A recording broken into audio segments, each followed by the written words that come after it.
Evening. Good evening Kartikeya. ये disclaimer पढ़ लो तब तक, जब तक मैं कैमरा वगैरह फिट करता हूँ। अरे यार, ये एक सेकंड ना, जरा कैमरा फिट करना है।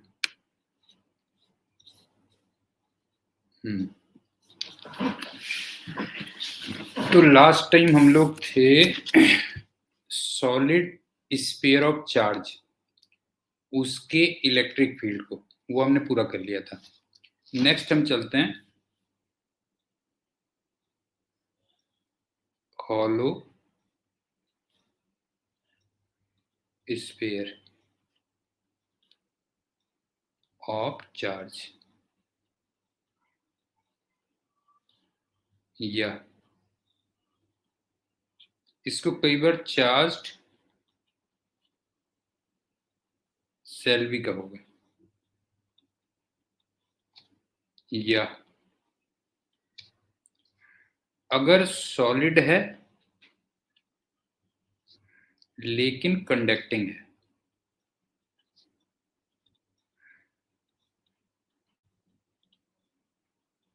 तो आगे चल के मैं तुम्हें ये बताऊंगा कि अगर सॉलिड हो और कंडक्टिंग हो तो जो भी आप एक्स्ट्रा चार्ज देते हो, जो भी एक्सेस चार्ज होता है, वो पूरे का पूरा सरफेस पे आ जाता है। तो ये तीन चीजें समझ लेना, हॉलो स्फीयर ऑफ चार्ज कह लो, या चार्ज सेल कह लो, और या फिर सॉलिड हो लेकिन कंडक्टिंग हो, सॉलिड एंड कंडक्टिंग कह लो तो ज्यादा बेटर है।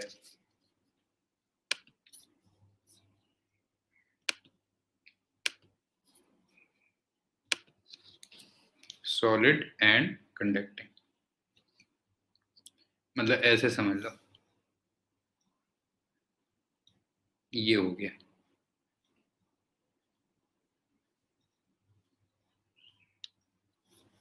या सॉलिड हो तो भी मैंने तुमसे कहा जो भी चार्ज आएगा वो पूरे का पूरा बाहर पे आएगा,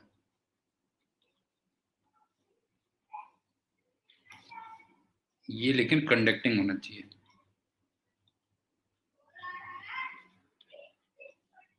इस टाइप की फिगर की बात कर रहा हूं। अब पहली बात ये बताओ कि यहाँ पे जो चार्ज होगा वो सरफेस में डिस्ट्रीब्यूट होगा ना? नहीं है? तुम्हें लग रहा होगा यहाँ पे चार्ज क्या होगा, सरफेस में डिस्ट्रीब्यूट होगा। इसका मतलब चार्ज पर यूनिट एरिया,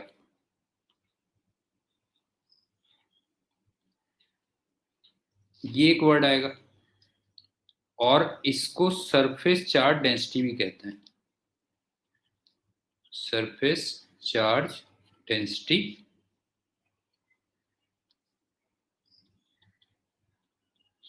और जिसको हम लोग सिग्मा से दिखाते हैं। और ये बताओ, ये तुम्हें ऐसा लग रहा है कि Q अपॉन 4πr² होना चाहिए? पहले ये बताओ, ये समझ में आया कि नहीं आया?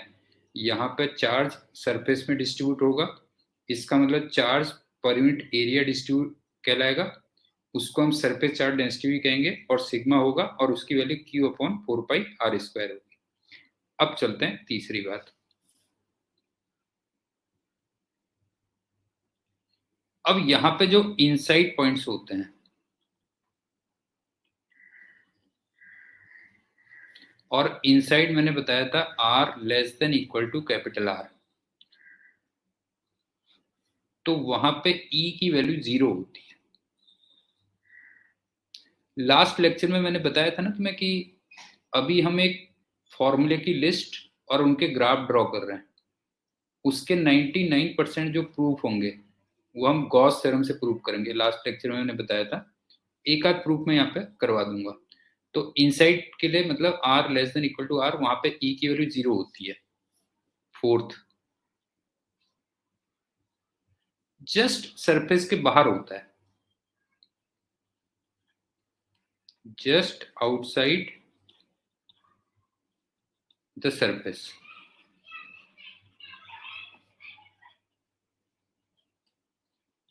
वहां से इलेक्ट्रिक फील्ड स्टार्ट होता है, ध्यान रखना, बिल्कुल उसके सरफेस के जस्ट बाहर से। और वहां पे जो ई की वैल्यू आती है वो आती है 1/4πε0 Q/r²। और जरा देखना Q/4πr² को अभी मैंने सिग्मा लिखा था। अगर आप देखो Q/4πr² को सिग्मा लिखा था, तो इसका मतलब इसकी वैल्यू सिग्मा/ε0 भी होगी। ये तो जस्ट आउटसाइड द सरफेस हो गया। और लास्ट में आउटसाइड पॉइंट्स के लिए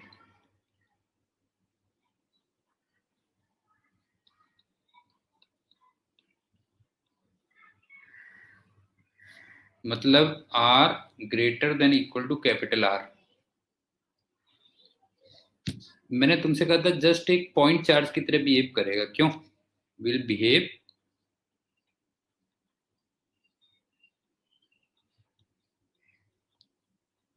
लाइक ए पॉइंट चार्ज, क्यों?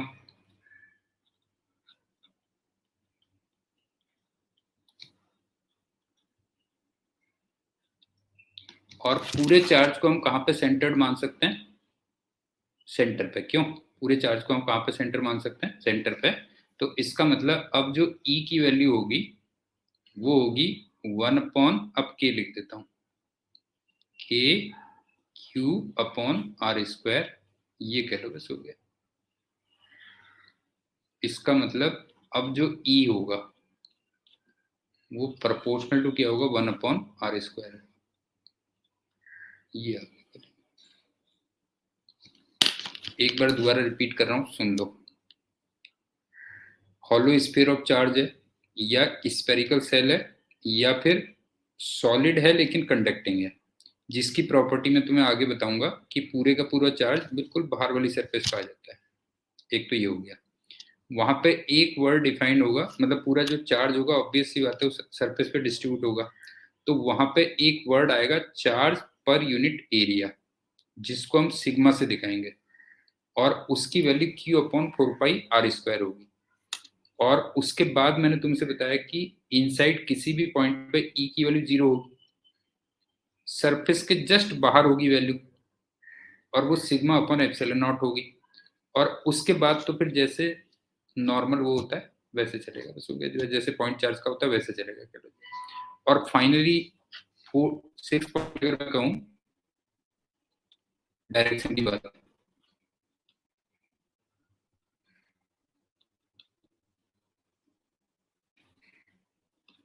अगर Q पॉजिटिव है तो आउटवर्ड्स होगा ना, नहीं? इलेक्ट्रिक फील्ड की डायरेक्शन क्या होगी? आउटवर्ड्स होगी। और अगर Q नेगेटिव है तो फिर इनवर्ड्स हो जाएगी। अगर मैं इलेक्ट्रिक लाइंस देखूं तो किस टाइप की बनेगी? देखो, अंदर तो इलेक्ट्रिक फील्ड था नहीं, अंदर नहीं था, तो इलेक्ट्रिक लाइंस भी नहीं होंगी, तो इसका मतलब ये होगी ऐसे चलेगी।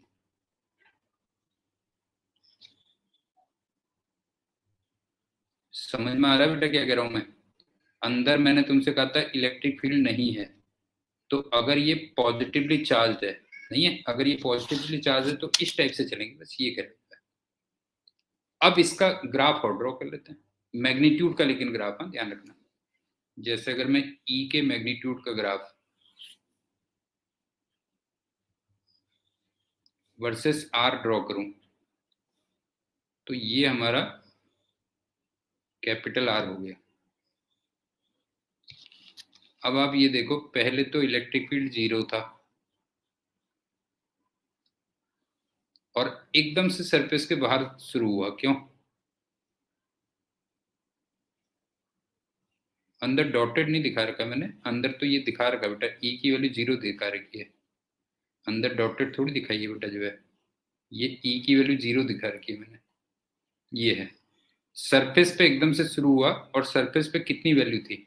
सरफेस पे जो वैल्यू थी वो सिग्मा/ε0 थी, या के Q/r² थी, क्यों? ये हो गई। और फिर 1/r² से वेरी कर रही है, बस हो गया। ये वाला क्या हो गया, E प्रोपोर्शनल टू 1/r², ऐसे वेरी कर रही है। ठीक है, अब ये जरूर कह सकते हो कि ये वाली लाइन डॉटेड क्यों है, नहीं है, ये तुम कह सकते हो कि ये डॉटेड क्यों है।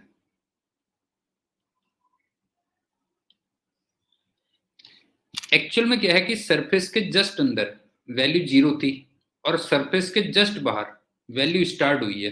मतलब तुम एक चीज देखो ना, जैसे ये है, एक पॉइंट ये हो गया, एक पॉइंट ये हो गया, अगर मैं इसके जस्ट अंदर जाऊंगा तो E की वैल्यू 0 है, और अगर मैं इसके जस्ट बाहर जाऊंगा तो E की value sigma upon epsilon naught है। तो अगर तुम सरफेस पे देखोगे, वैल्यू में सडन चेंज है कि नहीं है बताओ, वैल्यू में सडन चेंज है या नहीं है बेटा, ये बताओ।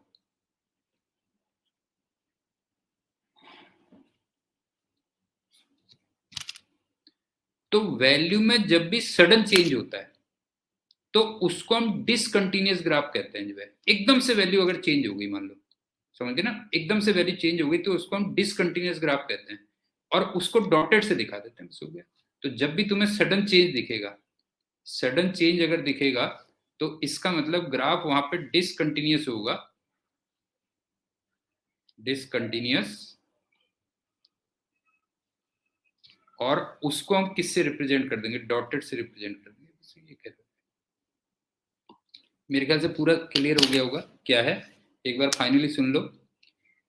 हॉलो स्फीयर ऑफ चार्ज हो, स्पेरिकल सेल हो, चार्ज स्पेरिकल सेल, या फिर सॉलिड हो लेकिन कंडक्टिंग हो, तो भी पूरा चार्ज बाहर चला जाता है। तो मैंने तुमसे कहा चार्ज उसके एरिया में डिस्ट्रीब्यूट होगा, तो वहां पे एक वर्ड आएगा चार्ज पर यूनिट एरिया, जिसको हम सरफेस चार्ज डेंसिटी सिग्मा भी कहेंगे, और उसकी वैल्यू हो जाएगी Q/4πr²।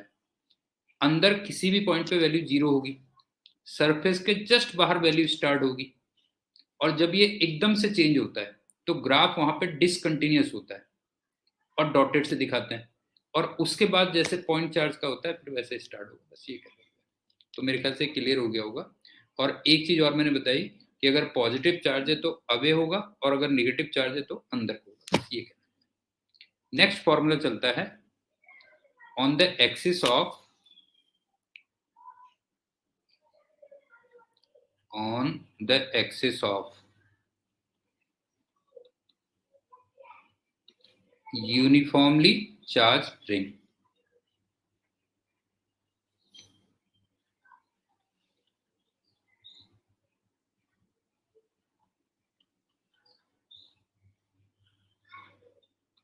यूनिफॉर्मली बहुत इंपॉर्टेंट है, केवल उसी के लिए हम पढ़ रहे हैं। अब पहला पॉइंट क्या है, अभी तक हमने क्या क्या पढ़ा, ध्यान से देखना। अभी तक हमने एक तो पॉइंट चार्ज का पढ़ा,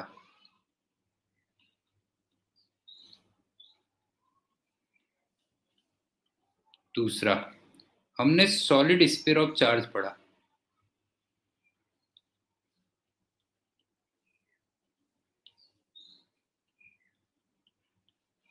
और हाँ एक चीज का भी ध्यान रखना कि सॉलिड स्फीयर ऑफ चार्ज में सरफेस पे डिसकंटिन्यूअस नहीं था, वहां पर कंटिन्यूअस था बेटा। जो है सॉलिड स्फीयर ऑफ चार्ज में डिसकंटिन्यूअस नहीं था, कंटिन्यूअस था। और एक हमने पढ़ा hollow sphere of charge, hollow sphere of charge.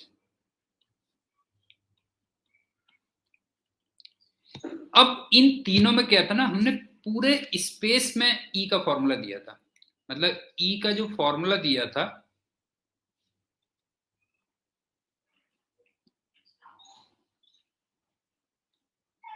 उसमें पूरा स्पेस कवर किया था। आई थिंक समझ में आ रहा होगा क्या क्या कह रहा हूं मैं। अभी तक जो हमने 3 केस पढ़े हैं उसमें पूरा स्पेस कवर हुआ था, लेकिन अब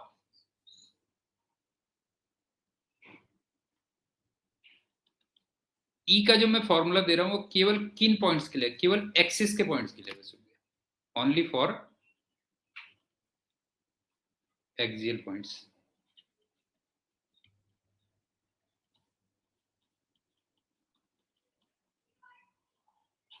अब तुम ये मत कहना कि ऐसा क्यों है, एक्चुअल में बाकी पॉइंट्स पे कॉम्प्लेक्स हो जाएगा फॉर्मूला, निकाल तो लोगे ही अल्टीमेटली, लेकिन बाकी पॉइंट्स पे क्या होगा, फॉर्मूला कॉम्प्लेक्स हो जाएगा, इसलिए जो है। तो जहां जहां पे हमारे सिलेबस में आ सकता है केवल वो फॉर्मूले दिए हैं। अब इसका फॉर्मूला क्या है देखो, जैसे ये है, मान लो इसमें Q चार्ज है और R इसकी रेडियस है, इसके सेंटर से अगर मैं x डिस्टेंस पे जाता हूं तो तुम्हें लग ही रहा होगा कि अगर पॉजिटिव चार्ज है तो इलेक्ट्रिक फील्ड इधर को होगा, क्यों? इफ Q इज पॉजिटिव, खुद ही फील आ रहा होगा ना मेरे ख्याल से कि अगर पॉजिटिव चार्ज है तो इधर को होगा, अदरवाइज टुवर्ड द सेंटर होगा, क्यों? ये C है। तो इस E की जो वैल्यू होती है वो होती है KQX upon R square plus x square, इसकी पावर 3/2 होती है। ये कर,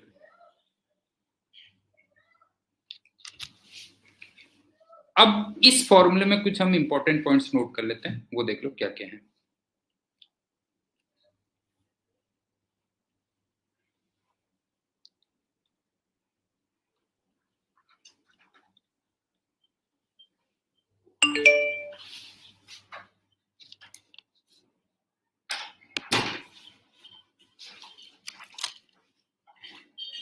फॉर्मूला देख लो पहले अच्छी तरीके से देख लो, KQX upon R square plus x square की पावर 3/2, ये फॉर्मूला है, ध्यान रखना।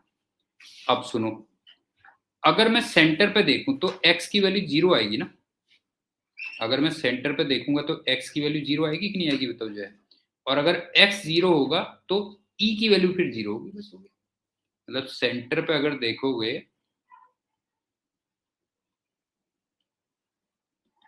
तो x 0 और E 0। अच्छा ये तुम्हें थोड़ा लॉजिकल भी लगेगा, कैसे देखो, ये है जैसे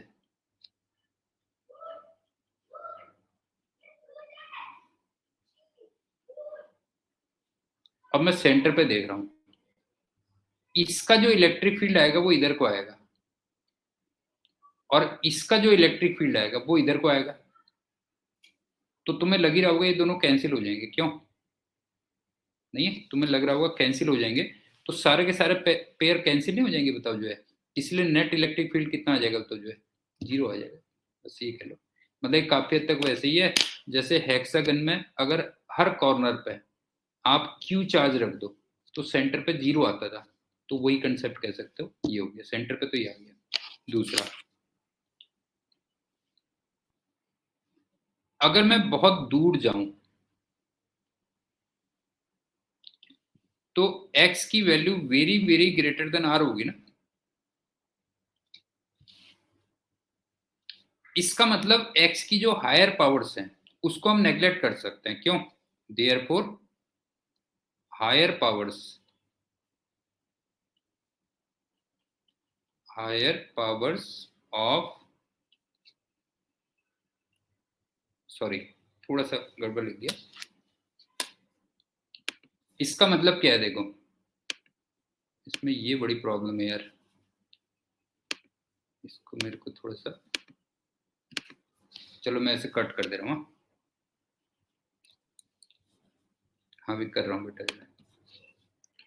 इसका मतलब ये बताओ बेटा जो है कि ये जो R square plus x square है, इसमें मैं आर स्क्वायर को नेग्लेक्ट कर सकता हूँ ना फिर जो है, नहीं होता, अगर बहुत दूर में जाऊंगा, अगर मैं बहुत दूर जाऊंगा तो x very very greater than r, इसका मतलब R square plus x square को मैं क्या लिख सकता हूँ मतलब जो है, R square plus x square को मैं अप्रोक्सीमेटली एक्स स्क्वायर नहीं लिख सकता बताओ बेटा जो है, नहीं है, R square plus x square को अप्रोक्सीमेटली एक्स स्क्वायर लिख सकता हूँ।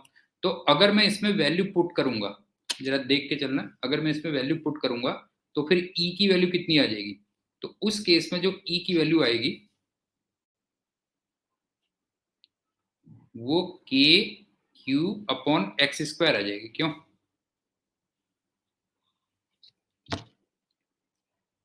और ये तुम्हें एक पॉइंट चार्ज का फॉर्मूला नहीं लग रहा बताओ, ये बताओ जो है, हाँ ये अगर तुम्हें लग रहा होगा तो एक पॉइंट चार्ज फॉर्मूला लग रहा होगा, क्यों? पॉइंट चार्ज फॉर्मूला ये लग रहा होगा।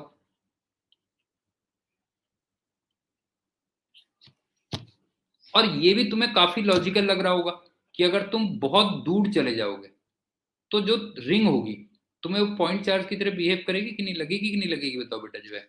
इसका मतलब जो वेरी फार होगा उसमें जो रिंग होगी वो किसकी तरह बिहेव करेगी, बताओ? पॉइंट चार्ज की तरह बिहेव करेगी, बस हो गया जो है। ये भी लॉजिकल लग रहा होगा। और इसी से अगर मैं एक चीज देखूं कि अगर x टेंडिंग टू इंफिनिटी हो तो फिर e टेंडिंग टू जीरो आएगा कि नहीं आएगा, बताओ? और वैसे भी इंफिनिटी पे अगर जाते हो तो सब चीज जीरो हो जाती है ना, फोर्स जीरो हो जाएगा, इलेक्ट्रिक फील्ड जीरो हो जाएगा, पोटेंशियल जीरो हो जाएगा, सब चीज जीरो आ जाएगी। तो ये बताओ अगर x टेंडिंग टू इंफिनिटी होगा तो e टेंडिंग टू क्या आ जाएगा, जीरो आ जाएगा। मेरे ख्याल से ये भी लॉजिकल होगा। अब चलते हैं तीसरा point.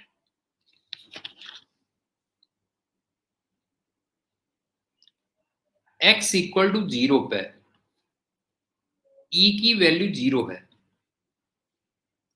x equal to infinity पे भी e की वैल्यू जीरो है, लेकिन बीच में नहीं है, बीच में कहीं पे जीरो नहीं है। तो अगर तुम्हें कभी भी जीरो से जीरो के बीच में वैल्यू को चेंज करवाना हो तो हमेशा तुम्हें ग्राफ कुछ इस टाइप से मिलेगा। ये e है, ये x है। तो जीरो से जीरो अगर तुम्हें करवाना है तो वैल्यू हमेशा इस टाइप से बनती है बेटा। ये देखो यहां भी e जीरो है, जहां पे x की वैल्यू जीरो है, और जब x टेंडिंग टू इंफिनिटी है तो भी e टेंडिंग टू जीरो है। तो तुम्हें ऐसा नहीं लग रहा वैल्यू पहले बढ़ेगी और फिर कम होगी? ये बताओ, ये बताओ तुम्हें ऐसा लग रहा है कि नहीं लग रहा वैल्यू पहले बढ़ेगी और फिर कम होगी? इसका मतलब एक जगह पे कहीं पे मैक्सिमम वैल्यू भी आएगी, समझ गए ना? एक जगह पे कहीं पे मैक्सिमम वैल्यू भी आएगी। और ये जो मैक्सिमम तुम्हें मिलती है वो मिलती है x equal to R upon root two पे मिलती है, बस ये कह लो। अब ये कैसे मिलती है? ऑब्वियस सी बात है, मैक्सिमम या मिनिमम अगर तुम्हें किसी भी चीज को करना है तो ये बताओ तुम D E upon D X उसको जीरो पुट करोगे बेटा? ये बताओ जो है डी अपॉन डी एक्स को जीरो पुट करोगे, इसका मतलब D upon D X of K Q x upon are square plus x square, इसकी पावर 3/2। इसको जीरो पुट करोगे, बस हो गया, ये कर। यहां से निकल के आता है x equal to R by two पे e की वैल्यू तुम्हें क्या निकल के आती है, मैक्सिमम निकल के आती है। ये हो गया। एक बार दोबारा रिपीट कर दे रहा हूं, सुन लो। इससे पहले हमने जो भी फॉर्मूले पढ़े वो पूरे स्पेस में कवर होते थे उसमें, लेकिन यूनिफॉर्मली चार्ज रिंग के केवल एक्सिस में हम पढ़ रहे हैं फॉर्मूला। और वो इसलिए पढ़ रहे हैं बिकॉज बाकी पॉइंट्स पे कॉम्प्लेक्स हो जाएंगे। और सेंटर से x डिस्टेंस पे फॉर्मूला था K Q x upon are square plus x square की पावर 3/2। और वहां से हमने क्या कंक्लूजन निकाले थे? सेंटर पे means x equal to zero पे e की वैल्यू जीरो, और वो लॉजिकल भी लग रहा था बिकॉज पेयर कैंसिल हो जाएंगे। अगर तुम सेंटर से बहुत दूर जाओगे तो फिर मैं R square plus x square को अप्रोक्सीमेटली एक्स स्क्वायर लिख दूंगा, तो फिर वो एक पॉइंट चार्ज का फॉर्मूला बन जाएगा, लॉजिकल भी है। और अगर मैं x टेंडिंग टू इंफिनिटी कहूँ, x टेंडिंग टू इंफिनिटी कहूँ तो वहां भी ऑब्वियस सी बात है e की वैल्यू जीरो आ रही है। अब सेंटर पे e की वैल्यू जीरो है, इंफिनिटी पे e की वैल्यू जीरो है, तो ऑब्वियस सी बात है पहले बीच में कहीं वैल्यू बढ़ेगी और फिर बीच में फिर क्या होगी, कम होगी, तो कहीं पे एक मैक्सिमम वैल्यू भी आएगी। तो वो मैक्सिमम वैल्यू हमने कैसे निकाली थी? डिफरेंशिएशन को जीरो करके, बस हो गया। लेकिन एक चीज का ध्यान रखना, यहाँ पे जो भी मैं ई का ग्राफ ड्रॉ कर रहा हूँ बेटा जो है, ये मैग्नीट्यूड ऑफ ई वेक्टर है, ध्यान रखना।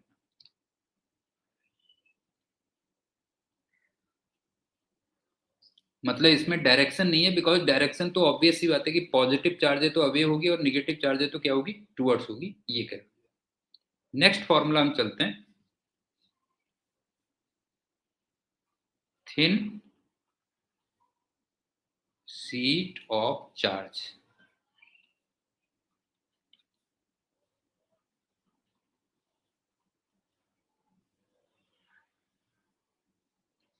पहली बात, ये कुछ ऐसे मान लो, ये कह रहा हूं मैं, इसकी बात कर रहा हूं मैं, ये पूरे का पूरा ऐसे है,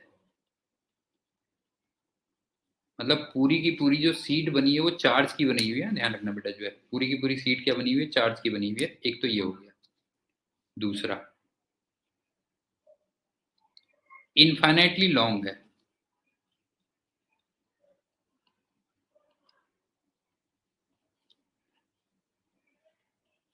ईशान ये मत कहना कि क्यों इनफाइनाइटली लॉन्ग है, बिकॉज वही बाकी केस में फिर फॉर्मूला डिराइव करना कॉम्प्लेक्स हो जाएगा। मतलब हम यहाँ पे केवल वही फॉर्मूले पढ़ रहे हैं जो हमारे अप्रोच में हो, समझ गए ना। ये वाई मत लगाना कि इनफाइनाइटली लॉन्ग क्यों है बेटा, जो है तो इनफाइनाइटली लॉन्ग है। तीसरी बात, यहां पे भी तुम्हें लग रहा है कि जो चार्ज होगा वो डिस्ट्रीब्यूटेड इन एरिया होगा,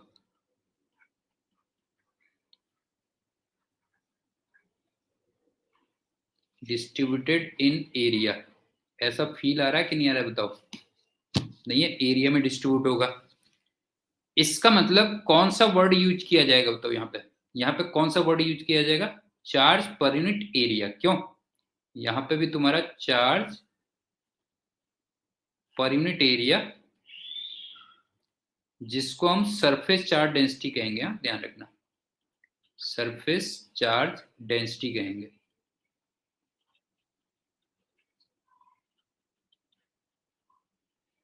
और जिसको हम सिग्मा से दिखाएंगे, ये यूज किया जाएगा। और लास्ट में फिफ्थ पॉइंट,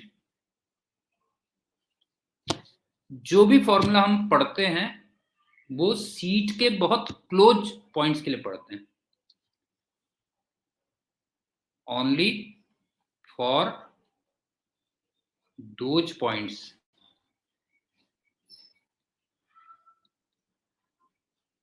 which are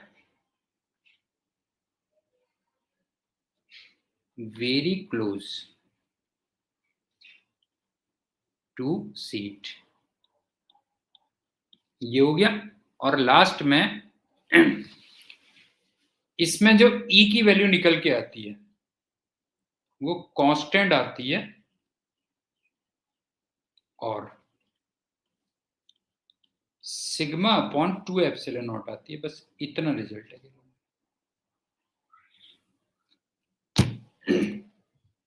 एक बार फिर से रिपीट कर दे रहा हूं, infinitely long thin sheet of charge, उसके लिए हम फॉर्मूला पढ़ रहे हैं। दूसरा, यहां पे भी चार्ज एरिया में डिस्ट्रीब्यूट होगा, इसका मतलब चार्ज पर यूनिट एरिया, जिसको हम सरफेस चार्ज डेंसिटी कहेंगे, जिसको हम सिग्मा से डिनोट करेंगे, वो यूज होगी। और मैंने आपसे कहा कि हम सीट के बहुत नजदीक जो पॉइंट्स होते हैं केवल उन्हीं के लिए फॉर्मूला पढ़ते हैं, और उसमें ई की वैल्यू कांस्टेंट होती है, और वो कितनी होती है, सिग्मा अपॉन 2 एप्सिलॉन नॉट।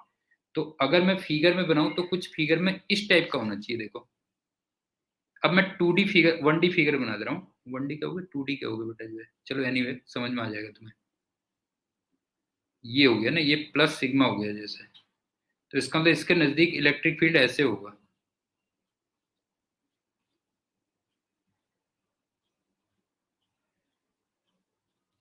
और इस ई की वैल्यू कितनी होगी, सिग्मा अपॉन 2 एप्सिलॉन नॉट होगी। और अगर मान लो ये निगेटिवली चार्ज है, माइनस सिग्मा, तो फिर ऐसे होगा।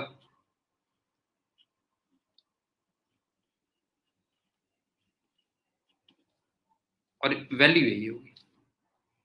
बताओ क्लियर हो गया कि नहीं हो गया। कार्तिकेय, ईशान, जोशी, बताओ बेटा क्लियर है कि नहीं है, बताओ। कोई डाउट है तो बोलो। क्लियर है ना, किस टाइप का हो रहा है, विजुलाइज हो रहा है कि नहीं हो रहा, बताओ। जो है ये इनफाइनाइटली लॉन्ग ऐसे है बेटा, जो है तो ऐसे जा रहा है। ये हो गया। नेक्स्ट आता है अगला पॉइंट,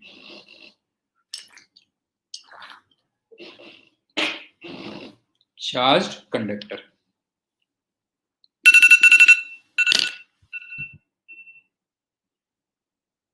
अलार्म बज गया, और बता दो कुछ अगर है तो। Rule is rule. हाँ बेटा जो है, रूल तो चाहे ये कहीं भी हो बेटा जो है उज्जवल। कोई डाउट वगैरह है तो पूछ ले, कोई डाउट वगैरह है तो पूछ ले बेटा जो है। नहीं तो तू जानता ही है कि मैं उन टीचरों में हूँ नहीं जो लंबी लंबी जो है गप्पे वप्पे मारते हैं, उन टीचरों में हूँ नहीं बेटा जो है। चलो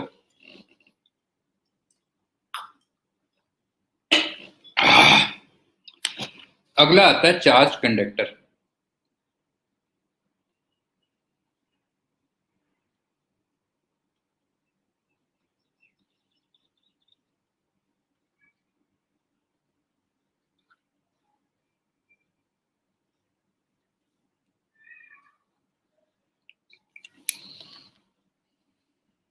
इसको वैसे बाद में हम थोड़ा डिटेल में भी पढ़ेंगे, अभी तो केवल मैं ई के फॉर्मूले में बता रहा हूँ।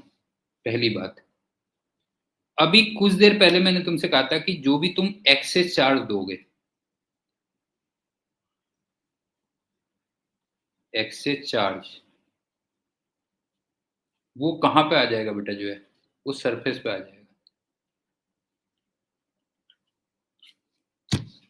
ये पॉइंट बताया था ना कुछ देर पहले, जो भी एक्स्ट्रा चार्ज दोगे वो कहां जाएगा, सरफेस पे आ जाएगा। इसका मतलब सिग्मा यूज होगा ना, क्यों? तुम्हें टिक्की विक्की कुछ खानी है तो बता दो, आवाज आ रही होगी तुम्हें बाहर से। टिक्की की ऐसी होती है ना, ठक ठक करते हैं बेटा जो है, नहीं है? टिक्की दही बड़े कुछ खाने हो तो जो है, हाँ, टिक्की दही बड़े कुछ खाने तो बता देना, बाहर से आवाज आ रही होगी तुम्हें जो है। तो एक बात बताओ कि यहाँ पे सिग्मा वर्ड यूज होगा कि नहीं होगा बेटा, बताओ जो है, सिग्मा वर्ड यूज होगा। तीसरा, अगर मान लो स्पेरिकल कंडक्टर हो,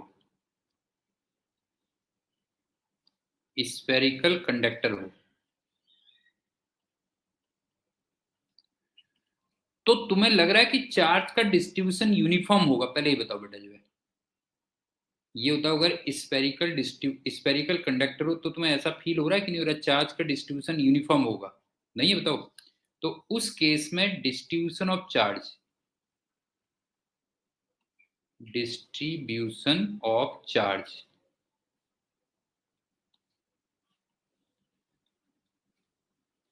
वो यूनिफॉर्म होगा। इसका मतलब सिग्मा की वैल्यू सब जगह यूनिफॉर्म होगी।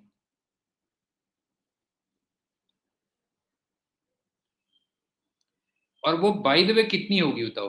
वो होगी Q अपॉन 4 पाई R²। ये भी कुछ देर पहले कहा भी था, मेरे ख्याल से ये भी क्लियर होगा, नहीं है? ये हो गया। अब चलते हैं fourth point.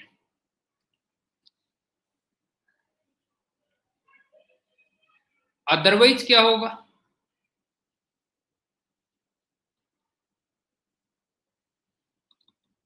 Sigma non uniform होगा।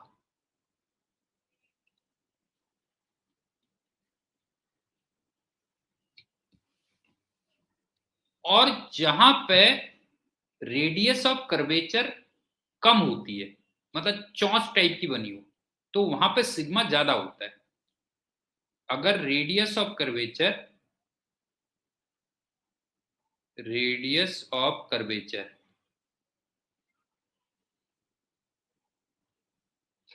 अगर लेस है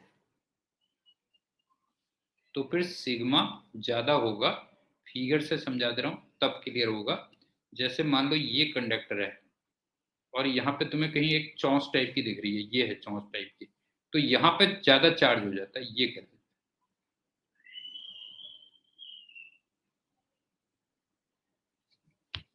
इस टाइप से। और यहाँ पे थोड़ा कम हो जाता है।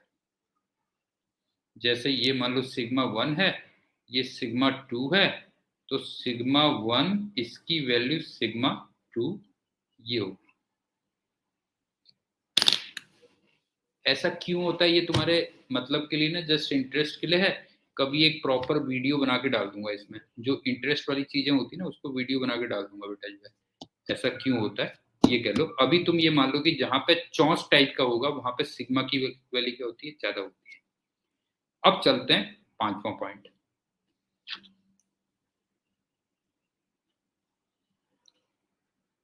इनसाइड किसी भी पॉइंट पे ई की वैल्यू 0 होती है। ये अभी कुछ देर पहले हमने देखा भी था। क्यों? इनसाइड किसी भी पॉइंट पे ई की वैल्यू कितनी होती है, 0 होती है। 6th ई जस्ट सरफेस से स्टार्ट होता है, स्टार्ट्स फ्रॉम सरफेस।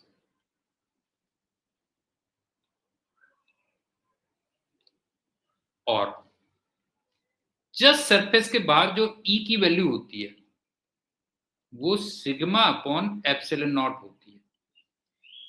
ये अभी कुछ देर पहले स्पेरिकल के केस में निकाला था कि नहीं निकाला था, बताओ बेटा जो है ये बताओ। स्पेरिकल कंडक्टर के केस में कुछ देर पहले ये फॉर्मूला निकाला था कि नहीं निकाला था, बताओ जो है। ई की value sigma upon epsilon not होती है जस्ट आउटसाइड द सरफेस। और एक लास्ट पॉइंट और, कि अंदर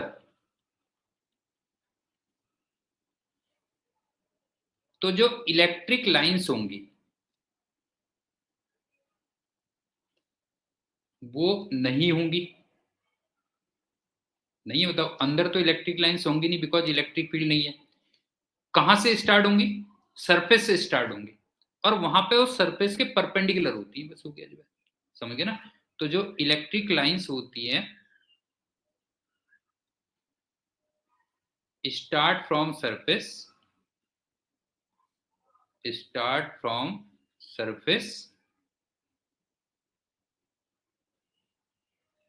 एंड परपेंडिकुलर टू सरफेस, ये होती है।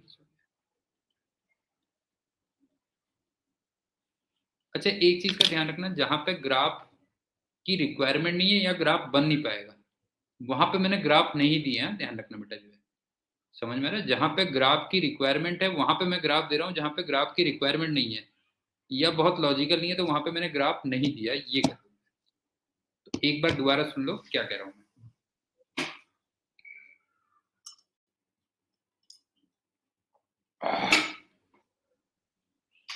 कंडक्टर की बात कर रहा हूं, उसमें जो भी चार्ज दोगे पूरे का पूरा सरफेस पे चला जाएगा, पहली बात। दूसरा पॉइंट, अगर वो चार्ज, अगर वो स्पेरिकल कंडक्टर है तो फिर डिस्ट्रीब्यूशन चार्ज का यूनिफॉर्म होगा, और वहां पे सिग्मा की जो वैल्यू होगी वो क्यू अपॉन 4πr² होगी। और अदरवाइज मैंने बताया कि जहां पर रेडियस ऑफ कर्वेचर कम होगा, मतलब चौंच टाइप की चीज होगी, तो वहां पे सिग्मा ज्यादा आता है। और एक पॉइंट मैंने और बताया कि कंडक्टर के अंदर इलेक्ट्रिक फील्ड 0 होता है, इसका मतलब कोई इलेक्ट्रिक लाइंस नहीं होंगी, बिल्कुल सरफेस से स्टार्ट होगा इलेक्ट्रिक फील्ड, और वो सिग्मा अपॉन एप्सिलॉन नॉट होगा। और एक पॉइंट मैंने और बताया कि सरफेस पे जो इलेक्ट्रिक लाइंस होंगी वो कंडक्टर की क्या होंगी, परपेंडिकुलर होंगी। बस ये बोला, ऐसे कह लो। जैसे अगर मान लो ये है स्पेरिकल कंडक्टर होता तो तुमने देखा भी था यहाँ पे इलेक्ट्रिक फील्ड ऐसे होगा। क्यों? ये हो गया तो ये 90 डिग्री पे है, देखो।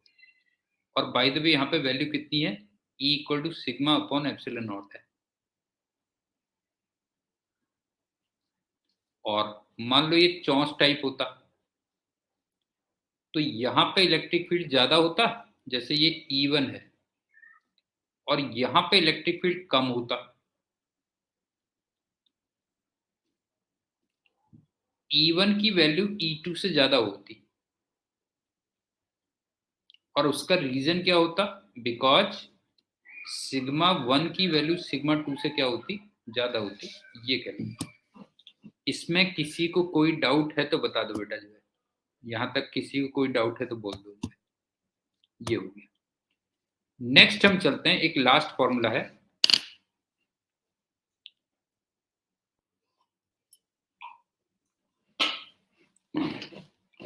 इनफाइनाइटली लॉन्ग लाइन चार्ज,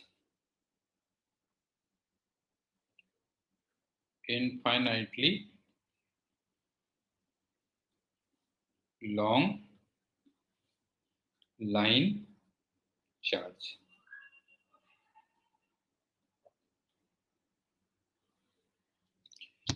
अब मेरे को एक बात बताओ कि अब जो वर्ड यूज होगा वो charge per unit length use word होना चाहिए ना, नहीं है? बताओ अब कौन सा वर्ड यूज होना चाहिए यहाँ पे इन्फिनिटी लॉन्ग लाइन चार्ज में? कौन सा वर्ड यूज होना चाहिए? चार्ज पर यूनिट लेंथ, वो होना चाहिए। तो इसका मतलब चार्ज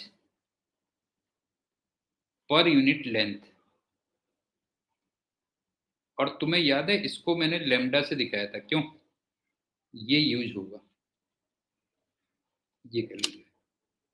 दूसरा,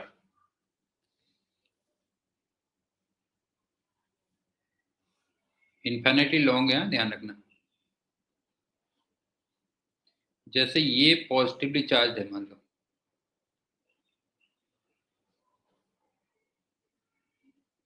तो तुम्हें लग रहा है ऐसे लाइंस ऐसे होंगी? बताओ, फील आ रहा है कि नहीं आ रहा? बताओ, ये बताओ, इलेक्ट्रिक लाइंस ऐसे फील लग रही है कि नहीं लग रही है? बताओ।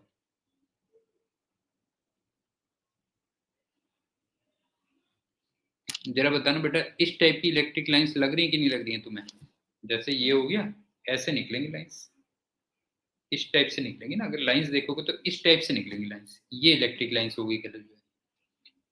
तीसरा, और वो बेसिक चीज मत भूलना कि अगर पॉजिटिव चार्ज है तो बाहर को होंगी, और अगर नेगेटिव चार्ज है तो लाइंस किधर को होंगी? बताओ जो है, लाइंस अंदर को होंगी। वो बेसिक चीज मत भूलना। और तीसरा पॉइंट, हाँ, अब मैं केवल ऐसे बना देता हूं, मान लो ये प्लस लेमडा है, यहां से आर डिस्टेंस पे इलेक्ट्रिक फील्ड इधर को आएगा, और इसकी value lambda upon 2 pi epsilon naught R आती है, बस ये ध्यान रखना।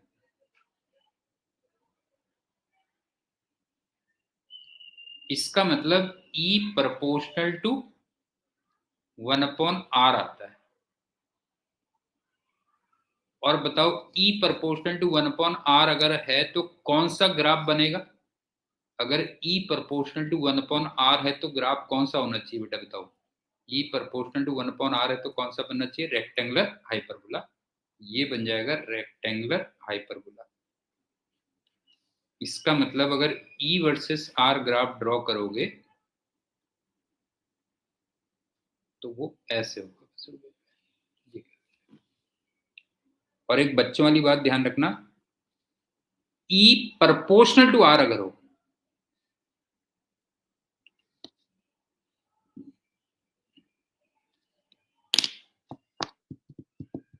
बता,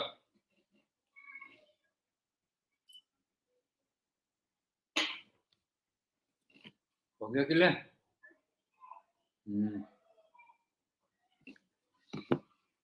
अगर E प्रोपोर्शनल टू R हो तो फिर straight line passing through origin होगा। उज्जवल, गलती मत करना। E प्रोपोर्शनल टू अगर R हो तो straight line passing through origin होगा। और अगर E प्रोपोर्शनल टू 1/r हो तो रेक्टेंगुलर हाइपरबोला होगा।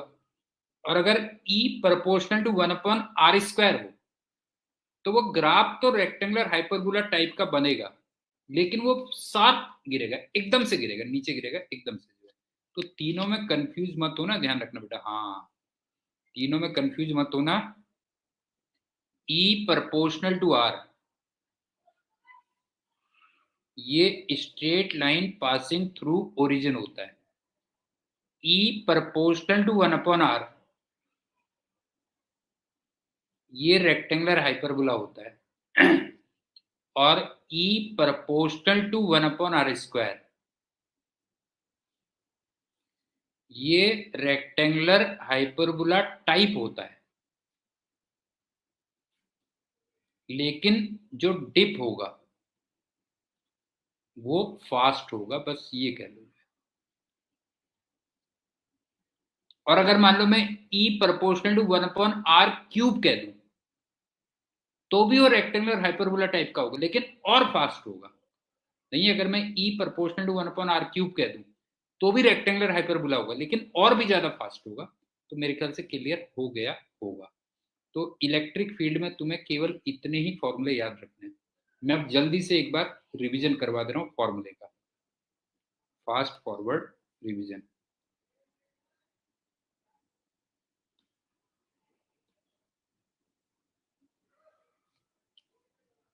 पॉइंट चार्ज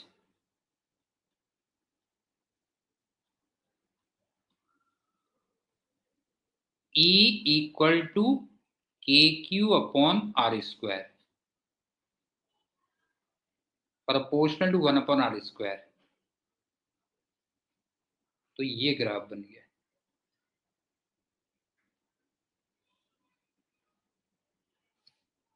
दूसरा, solid sphere of charge,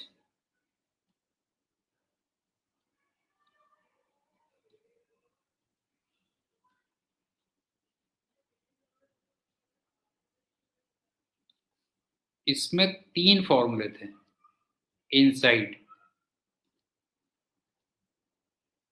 E equal to KQ upon RQ, proportional to R, ये आ गया। दूसरा, surface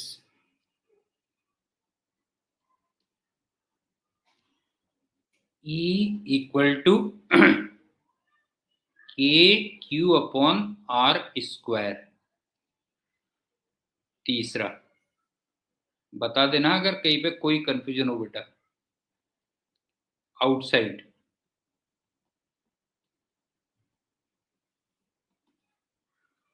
E equal to KQ upon R square, इसका मतलब proportional to 1 upon R square. अगर मैं E versus R graph draw कर रहा था तो वो ऐसे था, और ये कंटिन्यूस था, ये भी याद होगा तुम्हें।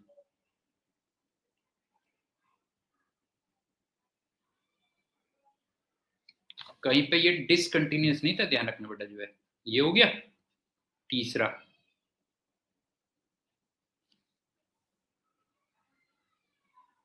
हॉलो या फिर सेल या फिर सॉलिड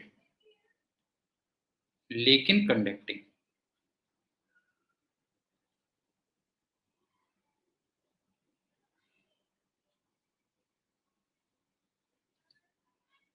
इनसाइड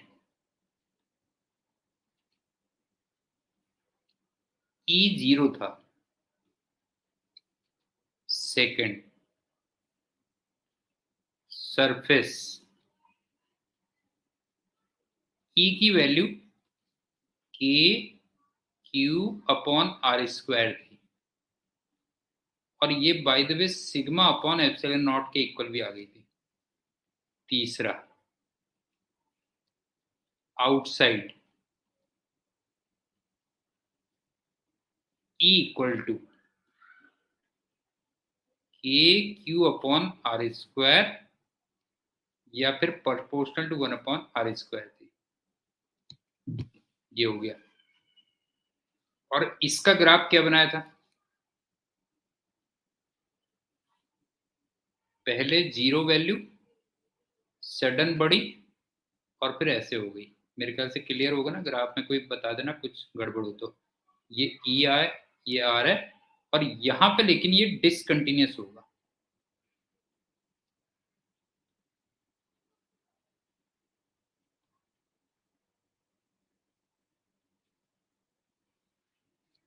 और मैंने तुम्हें बताया था कि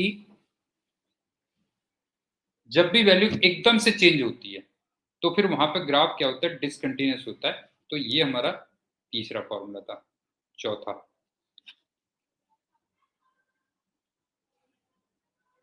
infinitely long thin sheet of charge.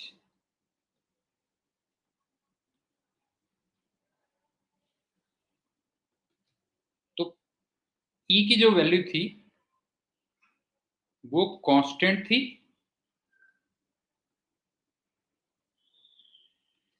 और वो सिग्मा अपॉन 2 एप्सिलॉन नॉट थी, लेकिन क्लोज। जब आप सीट से बहुत ज्यादा दूर नहीं जा रहे हो तब ये फॉर्मूला था, infinitely long thin sheet of charge. पांचवा, एक हमने चार्ज कंडक्टर पढ़ा था, चार्ज कंडक्टर।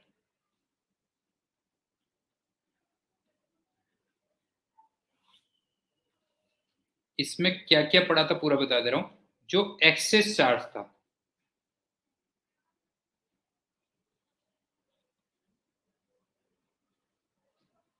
एक तो वो सरफेस पे आ जाएगा।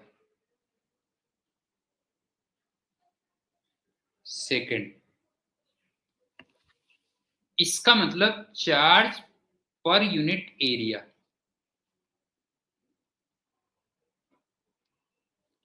सिग्मा यूज होगा। तीसरा, अगर स्पेरिकल है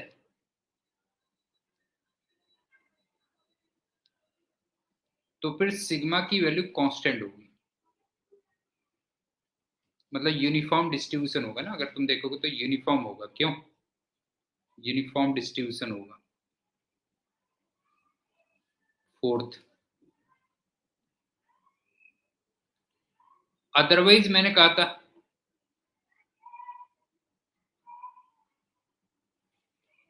सिग्मा जो चौंच में होगा, CHONCH, वो ज्यादा होगा। पांचवा, इनसाइड E0 होगा, इसका मतलब कोई इलेक्ट्रिक लाइन नहीं होगी, नो इलेक्ट्रिक लाइन। छठा,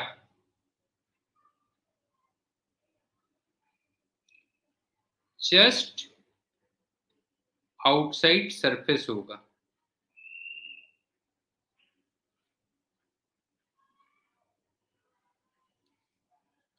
और इसकी value E equal to sigma upon epsilon naught होगी। पहले वो सिग्मा अपॉन 2 एप्सिलॉन नॉट थी, यहाँ ध्यान रखना बेटा, जो है थिन सीट ऑफ चार्ज में सिग्मा अपॉन 2 एप्सिलॉन नॉट था, लेकिन यहाँ पर सिग्मा अपॉन एप्सिलॉन नॉट है। और जो इलेक्ट्रिक लाइन होगी वो परपेंडिकुलर टू सरफेस होगी। और लास्ट फॉर्मूला है सिक्स,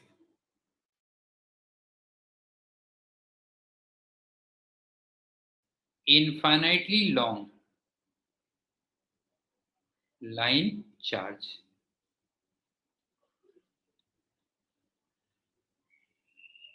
तो इसमें मैंने E का फॉर्मूला दिया lambda upon 2 pi epsilon not R, या E प्रपोर्शनल टू 1/R, या फिर E वर्सेस R ग्राफ, वो ऐसे होगा। अब बताओ, किसी को कोई डाउट है यहाँ तक तो बताओ बेटा। किसी को भी कोई डाउट है तो बोलो, बताओ। इन फॉर्मूले में किसी को कोई डाउट तो नहीं है? ये अच्छी तरीके से पढ़ लेना बेटा, जो भी है अच्छी तरीके से समझ लेना इसको। अब जरा दो इंपॉर्टेंट पॉइंट्स लिखते हैं, फिर पोटेंशियल पे चलेंगे।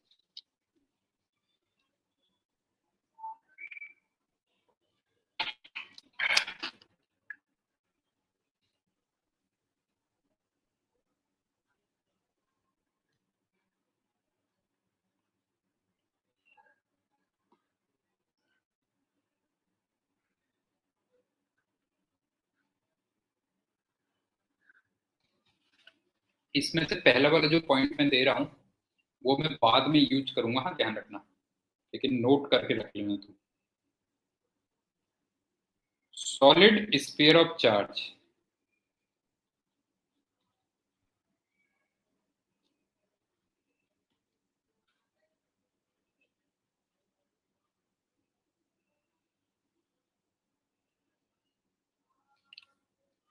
इसमें सबसे पहले ये बताओ कि जो चार्ज होगा वो वॉल्यूम में डिस्ट्रीब्यूटेड होगा ना।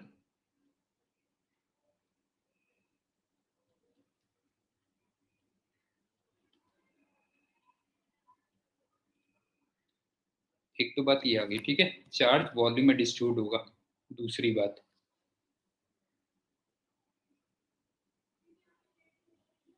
हाँ हॉलो में एरिया में होगा, लेकिन बाहर वाले एरिया में होगा, बस हो गया। अंदर तो कुछ है ही नहीं ना किसान, बाहर वाले एरिया में होगा ना, बस हो गया। अंदर तो कुछ है ही नहीं वहां पे, जो है अंदर तो जीरो है। ठीक, दूसरी बात, अब ये बताओ कि मैं यूनिफॉर्म डिस्ट्रीब्यूशन मान सकता हूँ?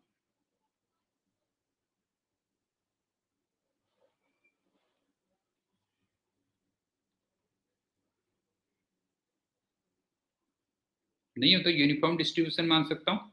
तीसरी बात, अब यहां पे जो वर्ड होना चाहिए वो charge per unit volume word use होना चाहिए, क्यों नहीं होता? ये यूज होना चाहिए, क्यों? Charge per unit volume use होना चाहिए। और इसकी value Q upon 4/3 pi R cube होनी चाहिए। बताओ क्लियर है कि नहीं है? नहीं है, यहाँ पे charge per unit volume use होगा, और यहाँ पे ये कितना होगा, Q upon 4/3 pi R cube word use होगा। और एक लास्ट पॉइंट, इनसाइड किसी पॉइंट पे ई का जो फॉर्मूला था वो मैंने K cube upon R cube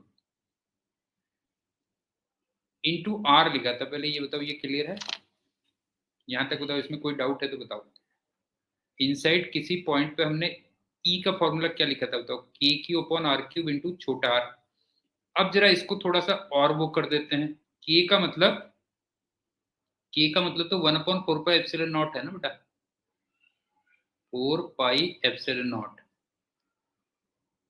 Q upon R cube into R. ये बताओ, ये फॉर्मूला बना ना, ये बना। अब मैं क्या कर रहा हूं कि यहाँ पे ना 4/3 कर दे रहा हूं, ये हो गया, और इंटू 3 भी लिख दे रहा हूं। अब जरा देखना, cube upon 4/3 pi R cube, इसको क्या लिख सकता हूं? ये बताओ, Q upon 4/3 pi R cube को मैं रो लिख सकता हूं ना? इसको ऐसे मैंने रो बताया था, तुम्हें याद है ना बेटा, रो लिख बोलेंगे हम। ये बताओ, इसको मैं रो लिख सकता हूँ कि नहीं लिख सकता हूँ? तो अल्टीमेटली फॉर्मूला क्या बना, बताओ जो है। अल्टीमेटली फॉर्मूला बना rho upon 3 F, rho r कह लो, rho r upon 3 epsilon naught. ये फॉर्मूला बना, क्यों नहीं है? ये वाला फॉर्मूला बना, तो ये फॉर्मूला अभी बस नोट कर लो। इसको बाद में जब मैं रिवीजन में कभी प्रॉब्लम्स करवाऊंगा तब बताऊंगा, इसको यूज तब करूंगा मैं। तो इसका मतलब इनसाइड के लिए क्या फॉर्मूला बना, इनसाइड के लिए जो फॉर्मूला बना,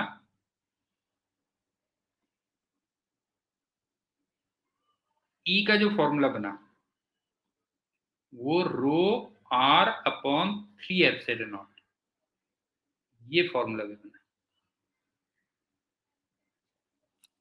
बल्कि वहां पे मैं भूल जाऊंगा, जब मैं रिवीजन करवा रहा हूँ तो हो सकता है फॉर्मूला भूल जाऊं, तो तुम मेरे को याद दिलाओगे। उज्जवल, समझ में आ रहा है बेटा जो है? जब मैं भूल जाऊंगा तो तुम मेरे को याद दिलाओगे कि सर आपने ये फॉर्मूला वहां पर ड्राइव किया था, रो आर अपॉन 3 एप्सिलॉन। ये एक पॉइंट तो ये है। अब चलते हैं दूसरा पॉइंट।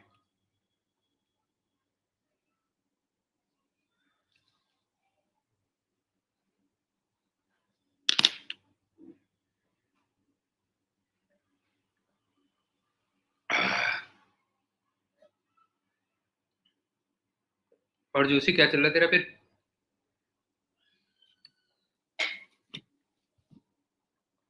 क्या मजे आ रहे हैं तेरे? चल यार बेटा, ऐसी चलती है कहानी। हाँ ये बात तो सही कह रहा है। मैं पता है अपने उसमें कहता था कि जब मैं तुम्हारी एज का था ना, तो मैंने एक डायलॉग बनाया था बेटा, जो है जिसके घर में, जिस बाप के घर में जवान लड़की हो, बेरोजगार बेटा हो, और जो बच्चा किसी कंपटीशन की तैयारी कर रहा हो, उसको नींद कहाँ आती है जो है, नहीं है। ये जो है मैं कहा करता था अपने टाइम पे, ये कहता था बेटा जो है, जिसके घर में, समझ गए ना, जिसके घर में जवान बेटी विवाह करने लायक हो और नालायक बेटा हो, नहीं है, नालायक बेटा हो बेटा जो है, और कोई अगर कंपटीशन की तैयारी कर रहा हो, कोई बच्चा कंपटीशन की तैयारी कर रहा हो, तो उस बेचारे को नींद कहाँ से आएगी ना। 3 लोगों को नींद नहीं आती है, ये ध्यान रखना। वैसे तो और भी कई लोग होते हैं। तो अब चलो दूसरी बात।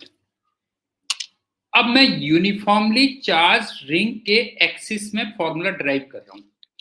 Derivation of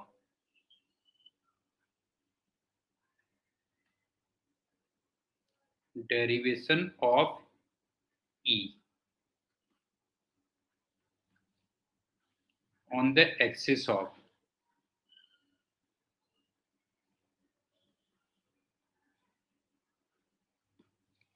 uniformly charged ring।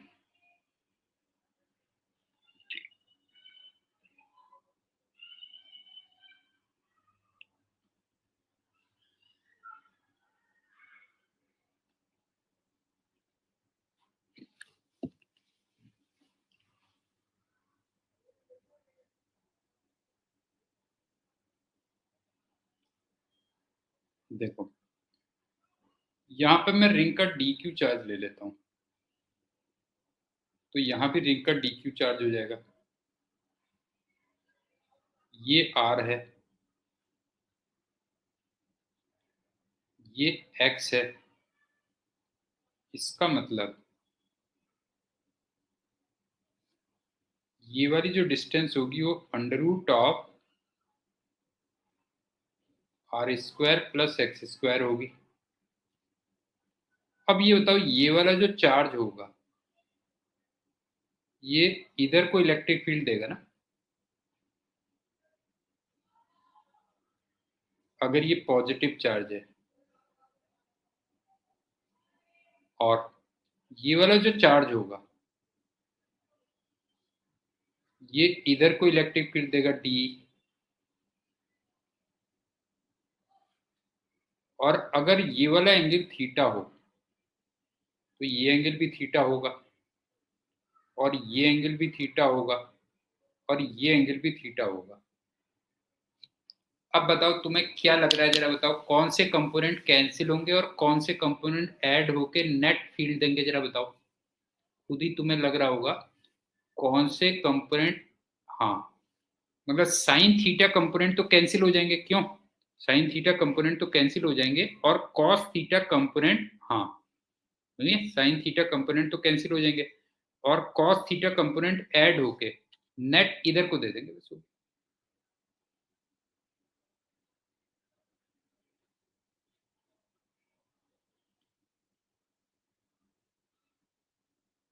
कोई डाउट है तो बता देना बेटा, नेट ई इधर को आएगा, तो ये ई की वैल्यू कितनी होगी?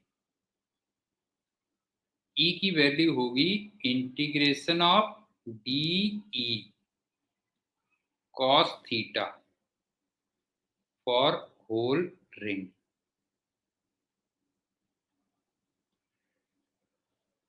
बताओ कोई डाउट है? कार्तिकेय बता बेटा, कोई डाउट है? बता बेटा, इस पे बता जो है। ये तो क्लियर है ना। अब चलते हैं डीई क्या होगा।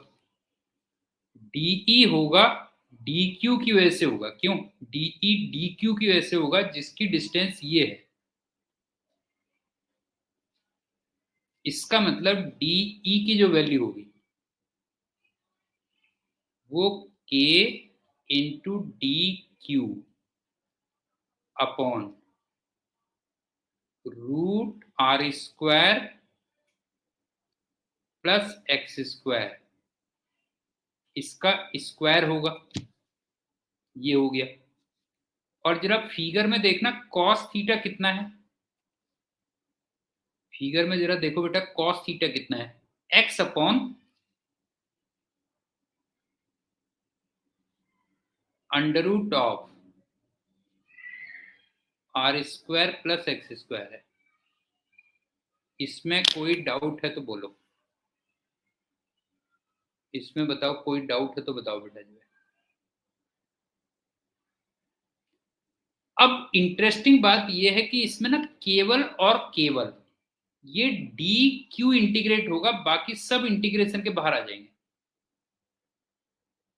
समझ में आ रहा ना? पूरे का पूरे में केवल कौन सी चीज इंटीग्रेट होगी बताओ जो? केवल डी क्यू इंटीग्रेट होगा, बाकी सब बाहर आ जाएगा।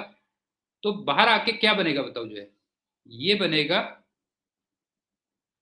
के क्यू, क्यू नहीं, क्यू तो बाद में आएगा ना यार। इसमें बस ये रबर वाली प्रॉब्लम है।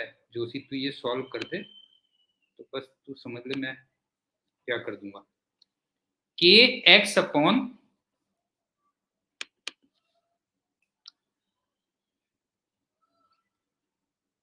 R square plus x square, इसकी पावर 3/2 होगा और इंटीग्रेशन ऑफ डी क्यू होगा फॉर होल रिंग।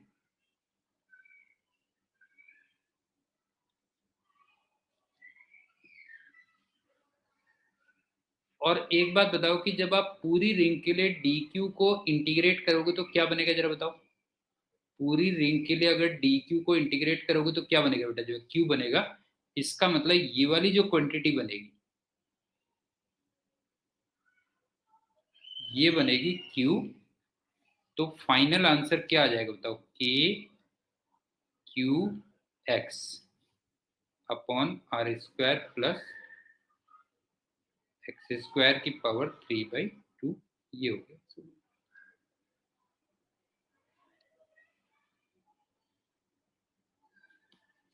किसान इंटीग्रेशन आ गया समझ में? ये बता बेटा जो है, इंटीग्रेशन समझ में आ गया कि नहीं आ गया बेटा? बता जो है ये कह लीजिए। और बाकी के जो प्रूफ होंगे वो हम कहाँ से करेंगे? गॉस थ्योरम से। ये बाकी के प्रूफ हम कहाँ से करेंगे? गॉस थ्योरम से करेंगे।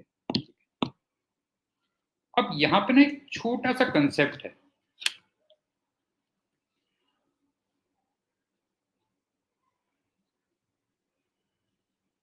Small concept.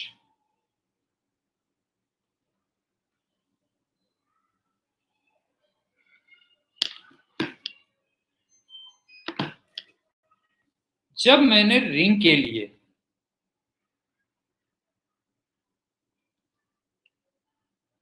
ई और एक्स ग्राफ ड्रॉ किया था,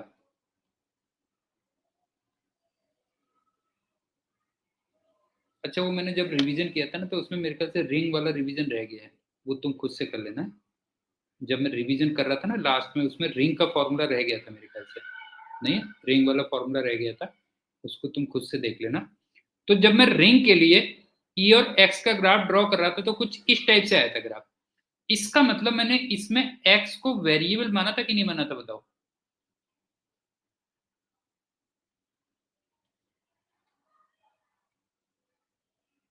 जो सी समझ में आ रहा बता? एक्स को वेरिएबल माना था, और ऑब्वियस सी बात है ई भी वेरिएबल था।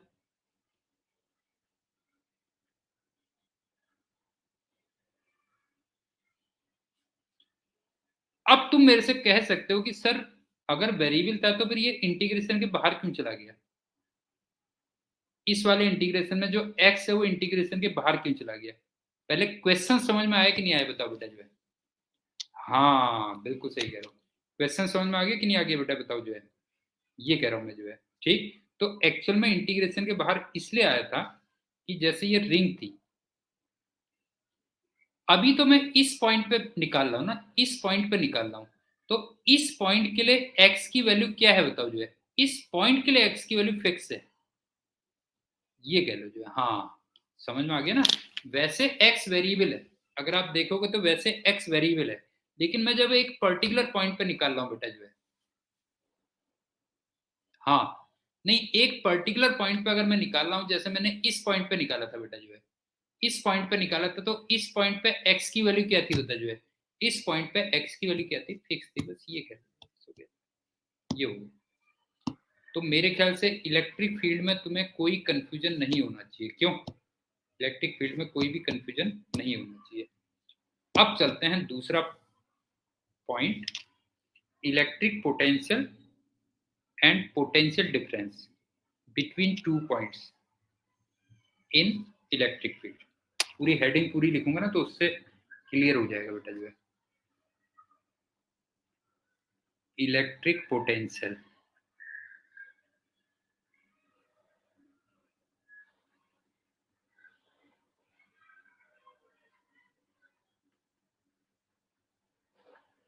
V और potential difference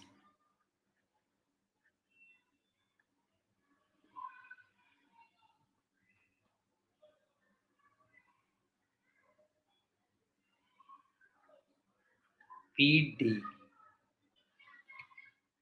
in electric field.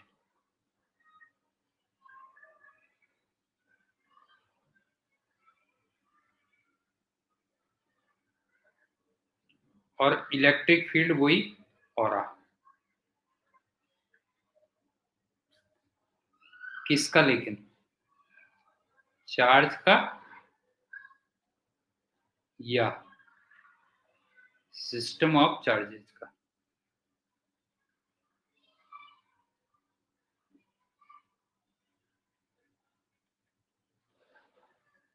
Heading देख लो अच्छी तरह, हेडिंग बहुत इंपॉर्टेंट होती है बेटा जो है, समझ गए ना। जैसे किसी भी पिक्चर में पिक्चर का नाम बहुत इंपॉर्टेंट होता है, नाम ही से तो फिर वजन पड़ता है पिक्चर में बेटा जो है। तो इसी टाइप से इसमें हेडिंग बहुत इंपॉर्टेंट होती है, इलेक्ट्रिक पोटेंशियल या फिर potential difference in electric field. और इलेक्ट्रिक फील्ड का मतलब ऑरा, और ऑरा किसका बेटा जो है? चार्ज या सिस्टम ऑफ चार्जेस का। तो पहले तो कुछ पुरानी बातें कर लेते हैं, फिर नई बात में आएंगे। सबसे पहला यूनिट में कई बार बता चुका हूं तुम्हें, वोल्ट या जूल पर कूलम होती है। दूसरी बात, एक स्केलर क्वांटिटी होती है। तीसरी बात, किससे रिलेटेड होती थी जरा बताओ? Related to work done by electrostatic force. हाँ, अब इंपॉर्टेंट शुरू हो गया, electrostatic force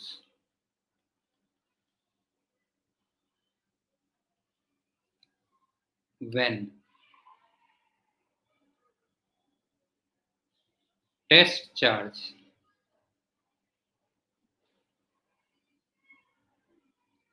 is moved from one point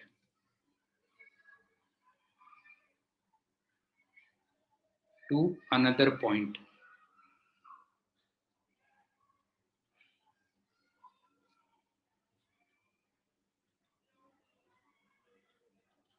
in electric field।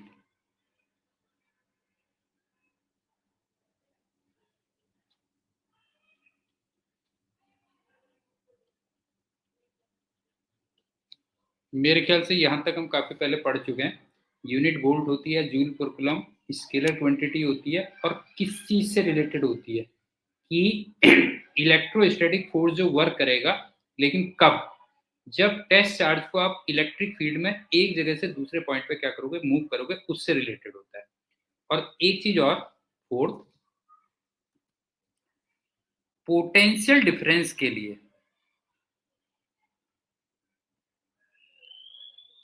पहले भी मैं कुछ फॉर्मूले दे चुका हूं, D V equal to minus E D R या minus E dot D R या V A minus V B equal to minus E dot D R B to A. और एक last point, uniform electric field में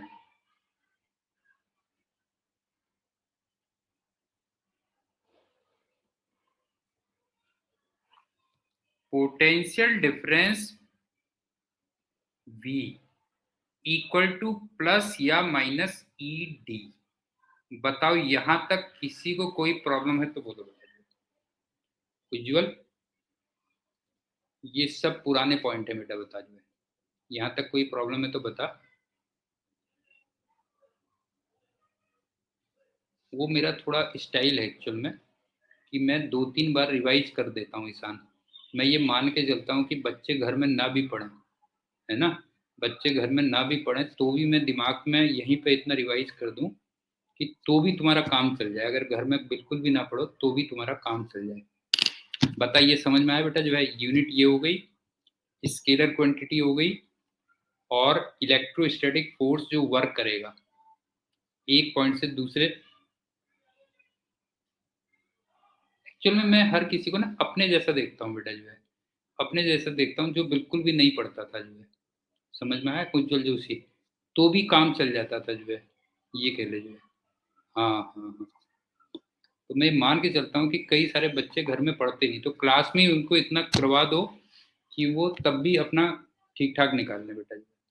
ये हो गया। और मैंने पोटेंशियल डिफरेंस के लिए तुम्हें ये बोला था। ये तो हो गई पुरानी बात। अब चलते हैं नई बात। हाँ।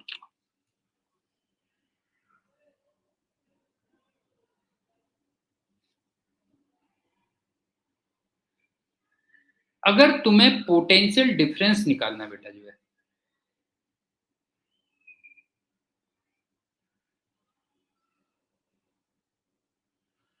बिटवीन टू पॉइंट्स,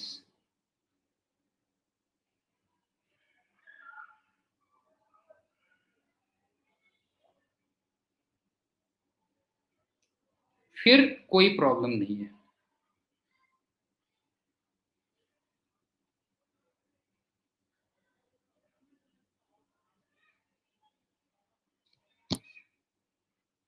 लेकिन अगर तुम्हें कहीं पे एब्सोल्यूट पोटेंशियल निकालना है,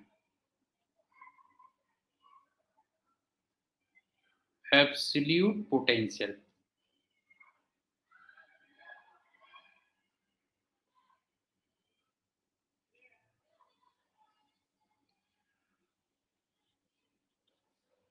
एट सम पॉइंट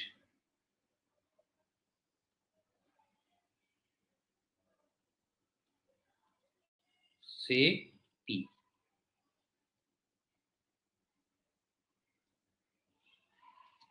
तो तुम्हें ना कहीं पर रेफरेंस पॉइंट लेना पड़ता है फिर। और रेफरेंस पॉइंट का मतलब यह है कि जहां पे तुम्हें पोटेंशियल को जीरो मानना पड़ता है। समझ में आ रहा क्या कह रहा हूं बेटा जो है, कि अगर तुम्हें एब्सोल्यूट पोटेंशियल निकालना होता है तो तुम्हें क्या करना पड़ता है, कहीं ना कहीं पे क्या करना पड़ता है बेटा जो है, फिर तुम्हें रेफरेंस पॉइंट लेना पड़ता है। So you have to take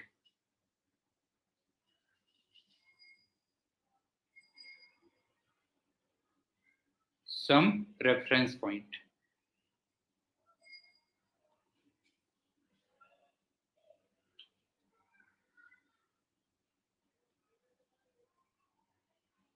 इसको मैं आगे से आर पी कहूंगा। और रेफरेंस पॉइंट का मतलब क्या है बताओ जो है, रेफरेंस पॉइंट का मतलब यह है वेयर पोटेंशियल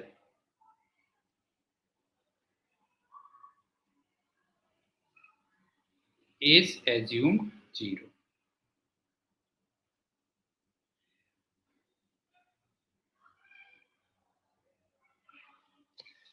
मतलब ये काफी हद तक वैसे है ना, जैसे तुम देखो एक चीज देखो, एक पहाड़ ये है, एक पहाड़ ये है।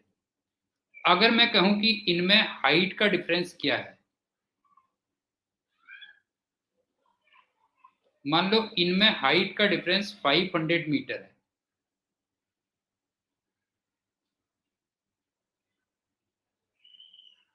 तो क्या मुझे यहाँ पे कोई रेफरेंस पॉइंट बताना पड़ता है? तुम्हें ये बताओ बेटा जो है, अगर दो पहाड़ हैं, चूंकि मैं पहाड़ी हूं ना तो इसलिए पहाड़ की बातें ज्यादा करता हूँ बेटा, ये ध्यान रखना।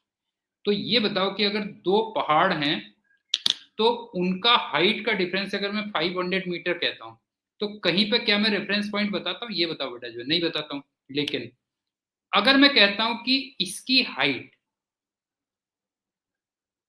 1500 मीटर है, तो तुमने देखा है उसमें लिखा रहता है फ्रॉम सी लेवल।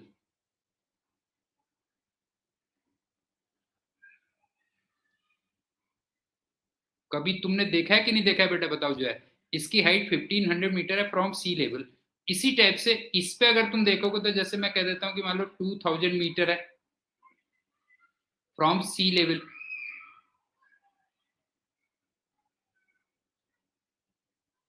अब मेरे ख्याल से तुम्हें समझ में आ गया होगा मैं क्या कहना चाह रहा हूं, कि अगर तुम्हें कहीं पे एब्सोल्यूट पोटेंशियल निकालना है तो तुम्हें रेफरेंस पॉइंट देना पड़ेगा जो है, लेकिन अगर पोटेंशियल का डिफरेंस निकालना है तो फिर हमें रेफरेंस पॉइंट की कोई रिक्वायरमेंट नहीं होती है। कार्तिके, समझ में आ गई तेरे बात बेटा क्या कह रहा हूं मैं जो है, जैसे मैंने इससे बता दिया तुम्हें। अब चलते हैं fourth point, six point sorry.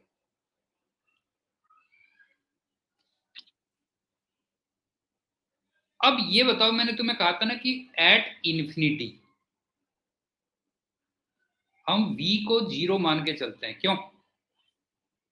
Infinity पे हम v को जीरो मान के चलते हैं, तो इसका मतलब रेफरेंस पॉइंट क्या हुआ जरा बताओ बेटा जो है। देयरफॉर रेफरेंस पॉइंट क्या हो गया? वो इन्फिनिटी हो गया, बस हो गया। क्यों?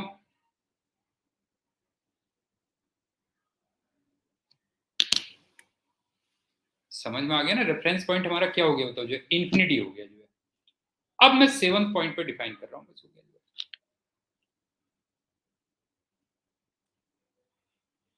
अगर तुम्हें पोटेंशियल एट पी निकालना है तो वो minus of work done from reference point to P, ये डेफिनेशन है। लेकिन किसको लेके आना है? To unit positive test charge, इसको लेके आना है। और वर्क तुम्हें किस फोर्स का निकालना है? By electrostatic force.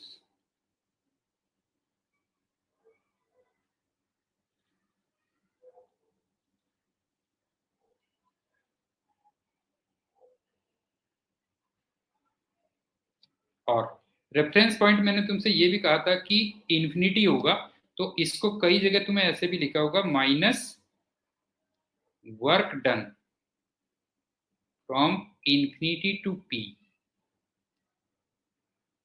ये है, बस इसको तुम पढ़ लो अच्छी तरीके से तो समझ लो, तुम्हें समझ में आ गई इसकी डेफिनेशन, ये कह लो।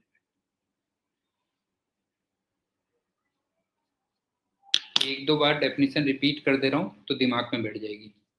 यूनिट पॉजिटिव टेस्ट चार्ज को रेफरेंस पॉइंट से पी तक लेके आओ, इसका मतलब इन्फिनिटी से पी तक लेके आओ।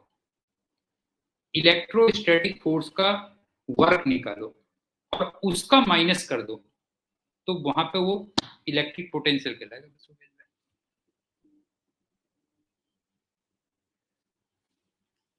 एक बार रिपीट कर रहा हूं, सुन लो। यूनिट पॉजिटिव टेस्ट चार्ज को रेफरेंस पॉइंट से पी तक लेके आओ, इसका मतलब इन्फिनिटी से पी तक लेके आओ, और उसमें इलेक्ट्रोस्टैटिक फोर्स का वर्क कैलकुलेट करो। नहीं है, इलेक्ट्रोस्टैटिक फोर्स का वर्क कैलकुलेट करो और उसको फिर माइनस कर दो, तो वो तुम्हारा उस पॉइंट पे इलेक्ट्रिक पोटेंशियल हो जाएगा। ठीक है, अब बताओ क्लियर है या नहीं है बेटा, बताओ जी, बताओ।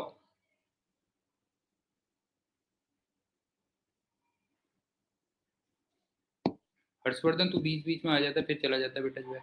एक्चुअल में क्या था ना, मेरा वैसे पिछले साल तक जो ऑर्डर रहता था मैं उसमें करंट इलेक्ट्रिसिटी को पहले पढ़ाता था, लेकिन इस बार कुछ बच्चों ने मेरे को ये कहा कि स्कूल में इलेक्ट्रोस्टैटिक्स पहले पढ़ाते हैं, स्कूल में इलेक्ट्रोस्टैटिक्स पहले पढ़ाते हैं, इसलिए मैंने इस बार इलेक्ट्रोस्टैटिक्स पहले स्टार्ट किया। समझ में आ गया हर्षवर्धन? हर्षवर्धन समझ में आया? करंट इलेक्ट्रिसिटी वाला चैप्टर छोटा था।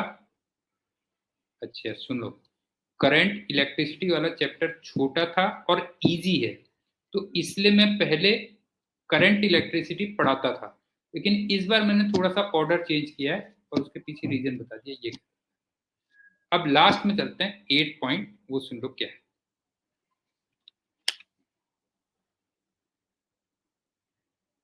ध्यान से देखना बेटा, जो V A minus V B equal to minus E dot D R B to A. ये तो हम ऑलरेडी पढ़ चुके हैं ना, पहले ही बताओ, ये पढ़ा है कि नहीं पढ़ा है बेटा, बताओ। ये तो पढ़ा है ना हमने। अब क्या है सुनो, ए को मैं पी पॉइंट ले लेता हूं, बी को मैं रेफरेंस पॉइंट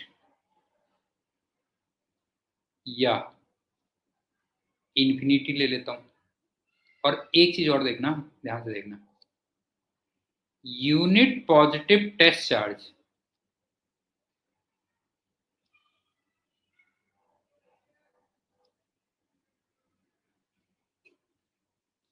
में जो भी फोर्स लगता है वही ई होता है या नहीं होता, बताओ। ये बताओ, यूनिट पॉजिटिव टेस्ट चार्ज में जो फोर्स लगता है वही ई होता है या नहीं होता है, पहले बताओ डेफिनेशन से। यूनिट पॉजिटिव टेस्ट चार्ज में जो फोर्स लगता है वही क्या होता है, ई होता है। इसका मतलब अगर मैंने ई डॉट डी आर को एफ डॉट डी आर लिख दिया, तो तुम मुझे कोर्ट तो नहीं ले जाओगे, ये बताओ बेटा जो है। लेकिन इसके लिए कह रहा हूं मैं, ये बताओ, अगर मैं ई डॉट डी आर को एफ डॉट डी आर लिख दूं तो कोड नहीं ले जाओगे। और एफ डॉट डी आर को अगर मैं छोटा सा वर्क लिख दूं तो भी मेरे ख्याल से कोड नहीं ले जाओगे। क्यों? तो भी कोड नहीं ले जाओगे, एफ डॉट डी आर को छोटा सा वर्क लिख दूं। अब जरा बताओ, ऊपर वाली इक्वेशन को मैं क्या लिख सकता हूं, जरा देखो बेटा, जरा ऊपर वाली इक्वेशन को क्या लिख सकता हूं, VP minus V infinity equal to minus of d W from B infinity to P. जरा चेक करना बेटा, ये बना कि नहीं बना, जरा देखो। ये वाली इक्वेशन उसमें कन्वर्ट हो गई या नहीं हुई, पहले ही बताओ। ये इक्वेशन उसमें कन्वर्ट हो गई, और इसमें से v एट इंफिनिटी कितना हो गया, जीरो। नहीं है, v एट इंफिनिटी जीरो आ गया, तो इसका मतलब पोटेंशियल एट p कितना हो गया बेटा, जो है बताओ जो है, ये हो गया minus infinity to p work done. और लेकिन हम किसको लेके आए थे जरा बताओ, to unit positive test charge. और ये किसका वर्क था जरा बताओ बेटा, ये वर्क किसका था, जरा ये भी बता दो, वर्क किसका था बताओ जो है, by electrostatic force.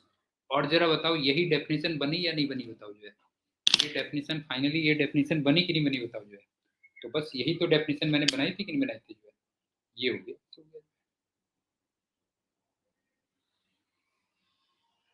Hence proved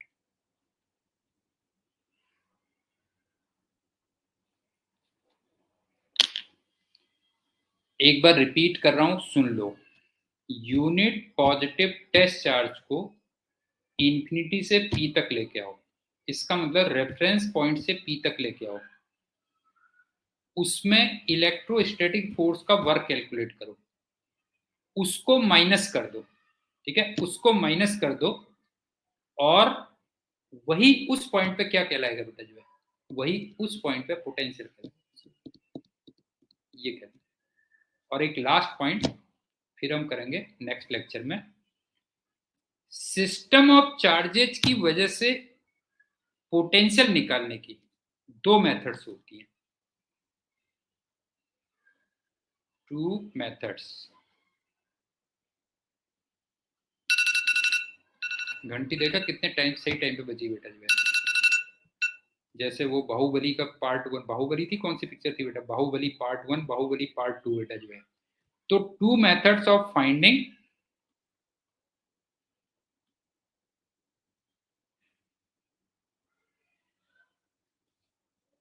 V at some point.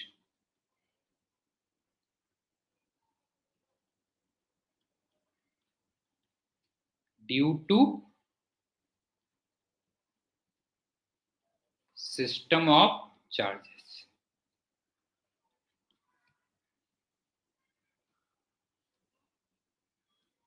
To be continued.